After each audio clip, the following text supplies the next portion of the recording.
sebagaimana kami tadi kemukakan, kalau ya kesenian yang kemudian dijiwai oleh ruruh Islam, maka pasti ada di satu titik tengah yang kemudian membuat dia itu satu termotivasi mengekspresikan keindahan sebagaimana Allah itu zat yang maha indah.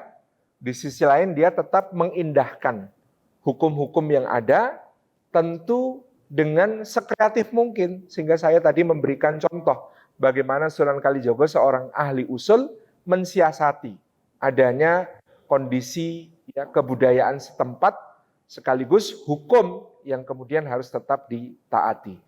Tentang kesenian yang kemudian dia melanggar dalam tanda kutip, ya, melanggar nilai-nilai yang ada dalam Islam, pasti hukum untuk hal-hal tersebut bagi para fuqaha kontemporer pasti akan diperinci. Misalnya diperinci itu orang bicara tentang hukum musik, misalnya orang bicara tentang hukum nyanyian, maka akan diperinci bahwa pada awalnya ketika membicarakan tafsir surah Luqman ayat 6 yang dicela adalah penggunaan instrumen nyanyian dan musik itu untuk menjatuhkan agama, sehingga dia melanggar prinsip pertama dalam maqasidus syariah tadi.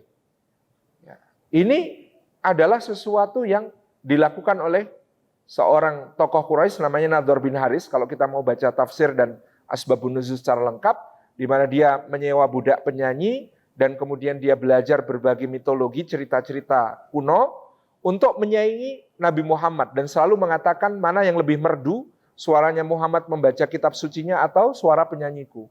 Mana yang lebih baik, ceritanya Muhammad atau ceritaku. Jadi posisi hukum di situ menurut Dr. Yusuf Al-Qaradawi dalam Al-Halal wal Haram fil Islam maupun dalam Fatwa Mu'asirahnya itu adalah pada ilat hukumnya adalah pada pelecehan terhadap keagamaan, pelecehan terhadap keimanan, pelecehan terhadap keyakinan. Sementara secara hukum dia bisa menjadi hal yang digunakan untuk mengekspresikan hal yang baik. Seperti yang dilakukan oleh sahabat Hasan bin Thabit dengan syair-syairnya. Atau Nabi Muhammad dan para sahabat ketika membangun Masjid Nabawi ataupun menggali parit Khandaq dengan syair-syair yang bersahutan di antara mereka. Ataupun rebana-rebana yang kemudian ditabuh oleh para muslimah Madinah pada hari raya maupun pada hari-hari pernikahan. Kalau itu hukum asalnya haram, tidak mungkin diberi dispensasi seperti itu. Jadi artinya dia hukumnya netral. Nah, diperincinya adalah misalnya dia apakah di dalam syairnya ada pelecehan terhadap nilai-nilai yang luhur. Ya, mohon maaf, misalnya meskipun mungkin yang nyanyi itu ustadz atau kiai, tapi kalau syairnya adalah syair yang memuliakan yang haram misalnya, maka dia bisa jatuh kepada perkara yang dilarang dalam Islam. Contoh, ya, ustadz tapi nyanyinya cinta satu malam, alangkah indahnya, misalnya begitu. Karena ini mengagungkan sesuatu yang dilarang oleh agama, yaitu perzinaan, misalnya begitu. Atau yang mengagungkan khamr.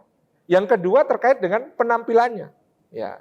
Jadi masih bisa diterima dia menyanyinya sholawatan, tapi misalnya penampilannya seronok dangdut koplo arah pantura, misalnya gitu. Bahkan saya termasuk orang yang tidak terlalu setuju yang mengatakan bahwa keislaman di pesisir itu lebih kuat daripada di pedalaman. Yora gitu. Enggak selalu begitu. Nanti saya ada bukti-buktinya itu kalau kita membaca secara lebih asyik gitu ya. Jadi ini contoh. Jadi kita selalu harus memperinci hukum dalam berbagai aspek. Misalnya kalau masih bisa dinikmati sebagiannya, tentu masih kita bisa nikmati sebagiannya dengan mengesampingkan dan mencoba untuk meminimalisasi nilai-nilai yang mengandung perkara-perkara yang haram tadi. Demikian. Allah alam.